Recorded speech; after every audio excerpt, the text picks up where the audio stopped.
নমস্কার বন্ধুরা, আশা করি আপনারা সবাই অনেক ভালো আছেন। আর আজকে আপনাদের সামনে নিয়ে আসছি টেকনোর তরফ থেকে টেকনোর ফ্যান্টম সিরিজের নতুন একটা ফোন, যেটা ফোল্ডিং ফোন, যেটার নাম হয়েছে ভি ফোল্ড।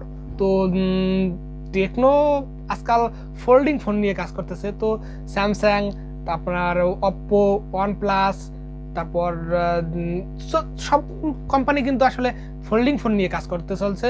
তো এখন এখানে কিন্তু এই কম্পিটিশন মার্কেটে টেকনো কিন্তু মানে ফোল্ডিং ফোনের মার্কেটে নেমে আসছে।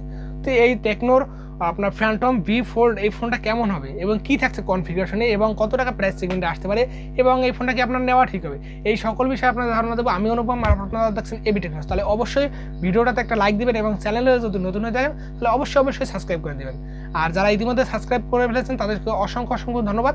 তো চলুন দেখে নেওয়া যাক যে এই ফোনটাতে কি থাকছে কনফিগারেশনে। তো চলুন বাড়তি কথা না বাড়িয়ে চলুন দেখে নেওয়া যাক যে এই ফোনটাতে কি থাকছে। এর বডি ফ্রেমে থাকছে আপনার এখানে যেটা আপনারা মানে যথেষ্ট ভালো মানের, এখানে আপনাদের 6.9 মিলিমিটারের থিকনেস, যেটা ফোল্ডেবল।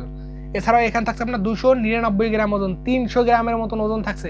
যথেষ্ট কিন্তু ওজনের একটি ফোন, যেটা আপনাকে ব্যাগ ক্যারি করতে হতে পারে এই ফোনটা মানে ক্যারি করার জন্য।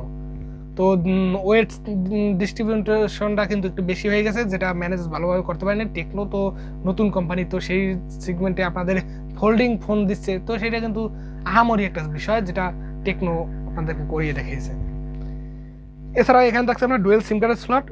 এবং চলুন দেখে নেওয়া যাক যে এর ডিসপ্লেতে কি থাকছে। এর ডিসপ্লে থাকছে ফোল্ডেবল ডিসপ্লে, যেটা LTPO AMOLED টাচ স্ক্রিন, যেটাতে আপনার 16mm কালারসের সাপোর্ট থাকছে। এবং এর সাইজ হচ্ছে আপনার 7.85 ইঞ্চির ডিসপ্লে, যেটা আপনার 88.8% স্ক্রিন টু বডি রেশিও, আবার কার্ভও থাকছে।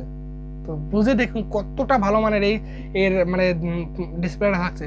আপনার ফোল্ডেবল ডিসপ্লে, যেটা LTPO AMOLED, যেটাতে আপনার 16mm কালারসের সাপোর্ট থাকছে। যথেষ্ট ভালো মানের একটি ডিসপ্লে, তবে 1 বিলিয়ন কালারসের এখানে সাপোর্টটা আশা করা যাচ্ছে। এবং আপনার এর ডিসপ্লে সাইজ হচ্ছে আপনার 7.85 ইঞ্চির, যেটা আপনাদের বললাম। এবং যার রেজুলেশন হচ্ছে 2000x2296 পিক্সেল এবং 388 ppi ডেনসিটি একটি ডিসপ্লে, যেটাতে থাকছে আপনার কার্ভ ডিসপ্লে এবং LTPO AMOLED 1 বিলিয়ন কালারসে সাপোর্টেড এবং 120 Hz refresh rate, 1100 nits pick brightness এবং আপনার কর্নিং গোরিলা গ্লাস ভিক্টার্সের প্রোটেকশন থাকছে এর ডিসপ্লেতে। তবে নেক্সটে যে আরেকটা ডিসপ্লে থাকছে বাইরে, তো সেই ডিসপ্লেটা থাকছে আপনার 6.42 ইঞ্চির একটি ডিসপ্লে, যার সাইজ হচ্ছে আপনার যার রেজুলেশন হচ্ছে 1000x2550 পিক্সেল এবং 431 ppi ডেনসিটি একটি 120 Hz ডিসপ্লে, যেটাতে আপনার 1100 নিটস পিক ব্রাইটনেস থাকছে। তো ওভারঅল দুইটা মানে ডিসপ্লে যথেষ্ট ভালো মানের। এখানে যে প্রথম ডিসপ্লেটা সেটাও 120 Hz AMOLED, দ্বিতীয়টাও আপনার 120 Hz AMOLED, তবে প্রথমটা 1 বিলিয়নের কালারসে সাপোর্ট থাকছে, যেটা বড়, আর ছোটটা আপনাদের সেটা থাকছে না। এবং দুইটা আপনার ডিসপ্লেতেই আপনার কর্নিং গোরিলা গ্লাস ভিক্টার্সের প্রোটেকশন থাকছে, যেটাও যথেষ্ট ভালো মানে। তো এই ডিসপ্লেতে আমি আপনাদের মানে কমতি কিছু দেখতেছি না, তবে এখানে কিন্তু লেটেস্ট ভার্সন দেওয়া হচ্ছিল, ভিক্টার্স 2 এর প্রোটেকশনটা দেওয়া হচ্ছিল। তো এইটা আসলে এই দিকগুলো নজর দেওয়া উচিত। এছাড়াও এর বডি ফ্রেমটা কিন্তু যথেষ্ট ভালো মানে, এখানে খারাপ কিছু না। এবং এর পারফরমেন্স থাকছে আপনার Android 13 এবং iOS 13 ফোল্ড। তো নতুন মানে একটি কাস্টমাইজ আপনার UI থাকছে, যেখানে বাঘ ভালুকে দেখা আপনারা পাবেন না, কারণ আগের সিরিজে আপনারা মানে আগের যে টেকনোর যে ফ্যান্টম যত সিরিজ ছিল সকল সিরিজে আপনারা মানে বাঘ ভালুকে দেখা পেয়ে যেতেন, তবে এটা কিন্তু কাস্টম একটি UI রাখার চেষ্টা করেছে আপনার টেকনো।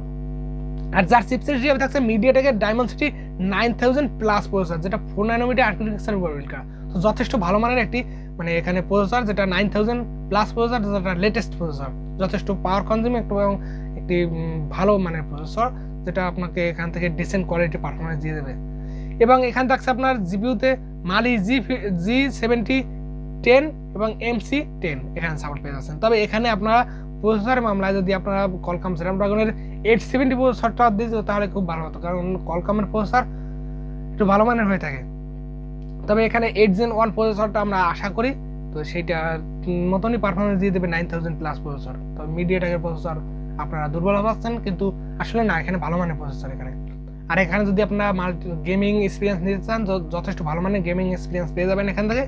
এছাড়া এখানে থাকছে না মাইক্রো SD কার্ডের স্লট এবং থাকছে একটা RAM ভেরিয়েন্টের সাপোর্টেড, যেটা 12GB এবং যার সাথে থাকছে আপনাদের 8GB পর্যন্ত ভার্চুয়াল র্যামের সাপোর্ট এবং ইন্টারনাল রম হিসেবে থাকছে আপনার 256GB এবং 512GB, যার সাথে থাকছে ইউএফএস 3.1 এর স্টোরেজ টাইপ, যেটাও যথেষ্ট ভালো মানের। এবং আমি আপনাদের বলবো যে এই বাজেট সেগমেন্টে ইউএফএস 4.1 এর সাপোর্টটা আশা করি আমরা। এছাড়াও থাকছে এখানে আপনাদের আপনার ক্যামেরা হিসেবে 50 মেগাপিক্সেলের একটি সেন্সর ডুয়েল পিডিএফ এবং আপনার যার সাথে থাকছে আরও একটি সেন্সর যেটা 50 মেগাপিক্সেল আর আপনার টেলিফটো জুম লেন্স যেটা 2x অপটিক্যাল জুম এবং যার সাথে থাকছে 13 মেগাপিক্সেলের একটি আলট্রা ওয়াইড সেন্সর।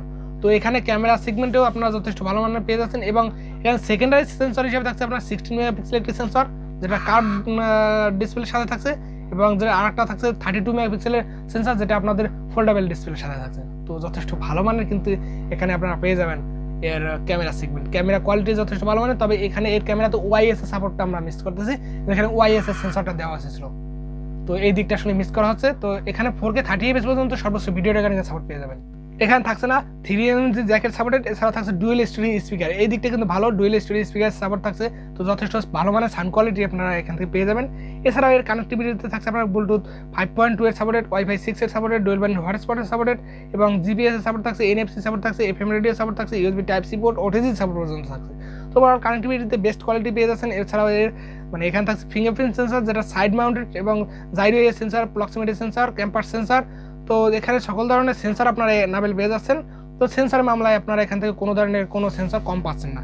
এছাড়া এখানে ফিঙ্গারপ্রিন্ট সেন্সর যেটা আন্ডার ডিসপ্লে অপটিক্যাল বা ফিঙ্গারপ্রিন্ট সেন্সরটা থাকা হয়েছিল যেটা সাইড মাউন্টেড, যেটা যথেষ্ট ফাস্ট এবং অ্যাকুরেট ফিঙ্গারপ্রিন্ট সেন্সর, আর আপনারা এখানে ফেস আনলকটা অবশ্যই পেয়ে যাচ্ছেন। এছাড়াও এই ফোনটাকে পাওয়ার ব্যাকআপ করার জন্য রয়েছে নন রিমুভেবল একটি লিথিয়াম পলিমার 5000 mAh এর ব্যাটারি, আর যার সাথে থাকছে আপনাদের 45 ওয়াট একটি ফাস্ট চার্জার। তো এখানে এই ফোনটাকে ফুল চার্জ করতে 55 মিনিট সময় লাগবে এই চার্জারটা দিয়ে, তো এই দিকটা আসলে ভালো। আর এর কালার হিসেবে থাকছে ব্ল্যাক এবং হোয়াইট, তবে এর যে আপনারা 5000 mAh এর ব্যাটারি এটি আপনাকে এখানে নিরাশ করবে, যেখানে আর একটু বেশি দেওয়া হয়েছিল। এছাড়াও এখানে আপনাদের এই ফোনটাতে 120 হার্জের চার্জারটা দেওয়া হয়েছিল এবং এর ক্যামেরাতে মানে এর ডাউনগ্রেডেড পয়েন্টগুলো আপনাদের বলতেছি, এর ক্যামেরাতে থাকা হয়েছিল আপনাদের ওয়াইএস সেন্সর যেটা 50 মেগাপিক্সেলের ওয়াইএস সেন্সর যদি এখানে দেওয়া হতো তাহলে খুবই ভালো হতো। আর এবং এর আপনার ব্যাক ক্যামেরায় আপনার 8K ভিডিও রেকর্ডিং এর সাপোর্টটা দেওয়া হয়েছিল এবং এখানে আপনাদের র্যাম ভেরিয়েন্ট আর একটা থাকা হয়েছিল যেটা আপনাদের 16GB র্যাম ভেরিয়েন্টের সাপোর্টটা অবশ্যই দেওয়া হয়েছিল।